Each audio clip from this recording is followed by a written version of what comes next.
My name is Greg Remke. I recorded this presentation and it ended up being 40 minutes. That's too long. I'm trying to do a shortened version here from a past debate topic on public health. I thought this would be relevant given the coronavirus and the debates now over what actions the federal government, state governments, and CDC should do. This topic was for the UIL, the University Interscholastic League, when in conflict an individual's right to self-determination ought to be valued above public health concerns. So for Lincoln Douglas or value debaters, it's one-on-one debate, and each debater would prepare to debate both in favor of this and against it, and to respond to the opponent's arguments. So my organization, Economic Thinking, does workshops and talks for speech and debate camps on the economics of chosen resolutions. And the website is having difficulty right now, but on Facebook there's an Economic Thinking site where we have posts. We also had a debate topic on Africa, Africa and public health. Resolved the U.S. federal government should provide public health assistance toward Africa to help deal with malaria and other infectious diseases, the disease load that is very much hampering the African economy.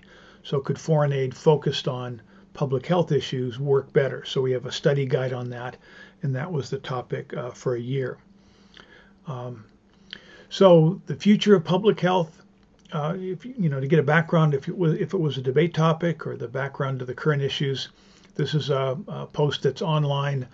It's available free online from a book, and basically we're looking at the transformation of urban life, city life, through public health reforms.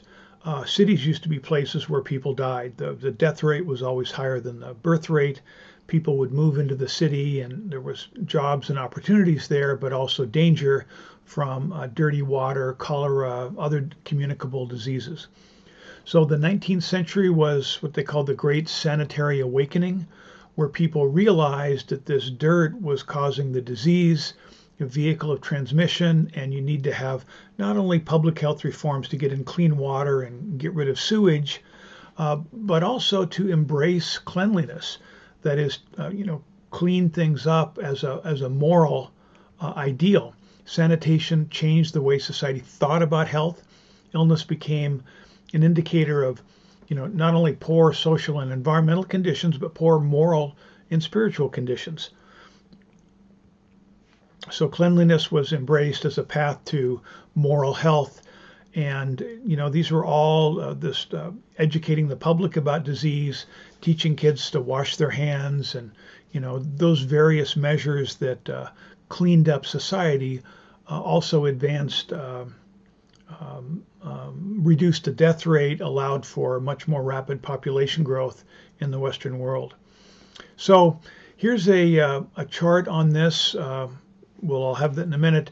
But again, public health saved hundreds of millions of lives, changed the world in finding ways to kill disease, chemically treat water, eradicate infectious diseases. The diseases that were, endemic in our great-grandparents or my grandparents' time, cholera, typhoid, smallpox, tuberculosis, malaria, each of these was systematically dealt with by the microbe hunters, the people who went after these diseases.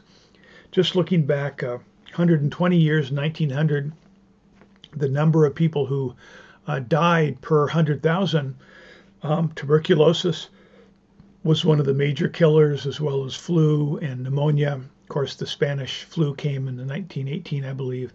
So we had heart disease, but much less than we have now. Cancer was much smaller. Cancer is a disease of old people, and now more people are old, so more get cancer.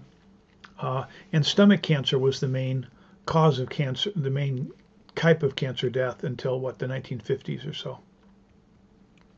So we've got this pandemic. There's a debate about what we should do. This comes from the story of in a war in a foxhole, everyone's, or no one's an atheist because you want to believe that you'll be protected. Similarly, in a pandemic, can people believe in individual liberty, or do you really have to turn over authority to the state to manage pandemic? And that's what this post is about. It's called Vaucliffe Conspiracy, but this is a legal blog by conservative and libertarian legal scholars. So obviously, public health and healthcare are related. U.S. healthcare is high quality, highly regulated. In the longer version, I spend quite a bit of time discussing these things, and I'm going to skip over it here because much of public health is different strategies than healthcare.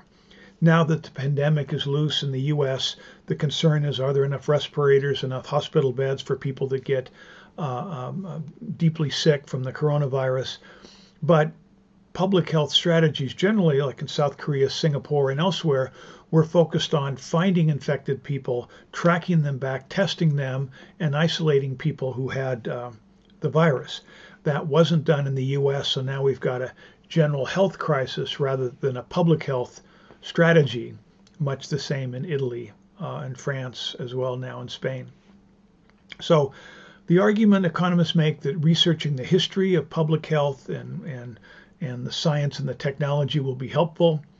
The best book on this topic is considered to be The Social Transformation of American Medicine, The Rise of a Sovereign Profession and the Making of a Vast Industry. This is a focus on how the U.S. Healthcare industry or medical industry changed from the informal, less regulated but less science-based version it was to modern medicine. It's a complex story, and I recommend you can look inside for free on Amazon and get part of that narrative. It's not an ideological issue. It's more just a question of history and sociology, but it's relevant for issues today. Nice story about the public health person who developed the cure for smallpox, the vaccine for smallpox. Although we had, people understood that milkmaids didn't get smallpox, they got cowpox, which inoculated them for smallpox. But we don't know much about that history unless you read it. But the 20th century, that is through the 1900s, smallpox killed 300 million people. That's more than the deaths of all the wars, the genocides. Even though communist China, the agricultural revolution killed some 40 million, and the terror famine in Russia, 20 million? I mean, huge numbers of people killed by their governments and wars, but smallpox killed even more. 30% of those infected died. The rest were, shocked forever, disfigured, a real disaster of a disease. Yet by 1977, it's eradicated. How did that happen? That's part of what the story is about. And there are other, as we look at public health and going after these microbes, that's the technology story that's relevant for today. This is a discussion of the legal side of this. Someone's got smallpox, can you lock them up? Or tuberculosis, malaria, typhoid Mary. How can you go after people who are infectious? What's the role of the government? The Microbe Hunters is the book I recommend for learning the story of how these diseases were tracked down by entrepreneurs, scientists, researchers, fighting often against governments, fighting against the leaders in their field often, who are like the TB popes, the people that ran the tuberculosis sanitariums, didn't believe cures. They thought that was hocus pocus. It wasn't going to be cured. And they were in charge of, the accepted view. So the people chasing cures for tuberculosis had to fight not only the disease, but had to fight the leaders in the field of tuberculosis treatment. Malaria, we've had many debates about malaria with DDT and banning DDT and resurgence of DDT. But each of these issues has a long sort of public health history, and it's not always a straight progression.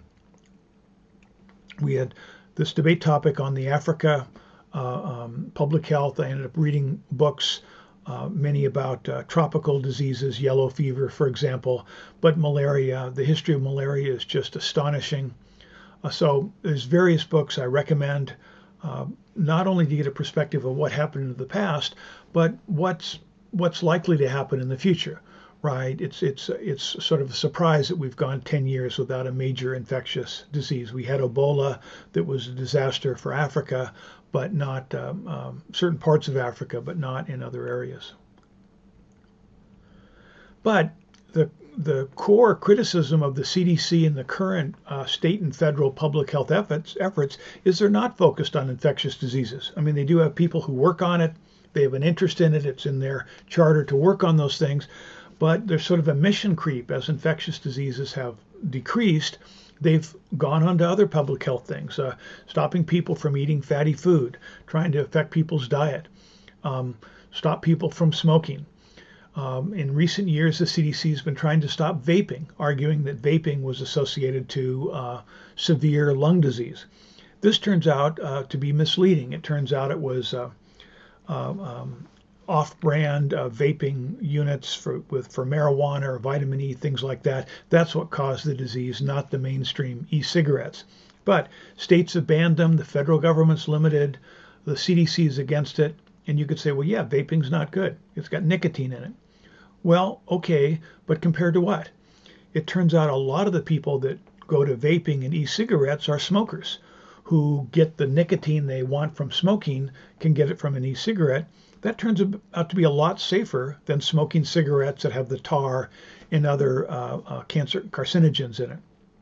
So if you've got the CDC focused on telling people how to smoke, does that reduce smoking with these reduce overall smoking and vaping with these campaigns, or does it increase cigarette smoking, which is still legal, as they try to outlaw and regulate vaping?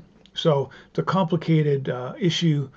Critics of state action, which I have in the longer version of this, the organizations that are arguing the programs are misguided. So you've got the CDC focusing on nutrition, physical activity, obesity, except the advice from the CDC and others like the American Heart Association tend to be anti-fat, anti-butter, meat, cheese, saying, look, we should decrease these and get low-fat milk, low-fat yogurt, low-fat cheese, eat vegetables rather than meat. This whole effort to reduce meat in the diet with the view that meat is causing heart attacks. This comes from Eisenhower gets a heart attack. They blame it on too much fat and high cholesterol. So we have a massive public relations campaign funded in all sorts of ways for decades, embedded in the schools, saying fat is bad. But maybe fat isn't bad. When people take the fat out of desserts and other things, they replace them with sugar. Sugar turns out to be bad. So this is part of the debate. You can look at the big fat surprise. This is by a journalist, but it's citing research, and it's an amazing mix-up in public health promotion, argue the critics, although there are also critics of the people that advocate fat as being important. So it's a fascinating story. There's videos on it, all sorts of stuff recommended. So that's just the shorter version of this. The longer version has more details. Again, we mentioned the study guide on the Africa topic, and I'll have overheads for both the longer version and maybe for the shorter version, which has a few new things. Thank you very much for listening.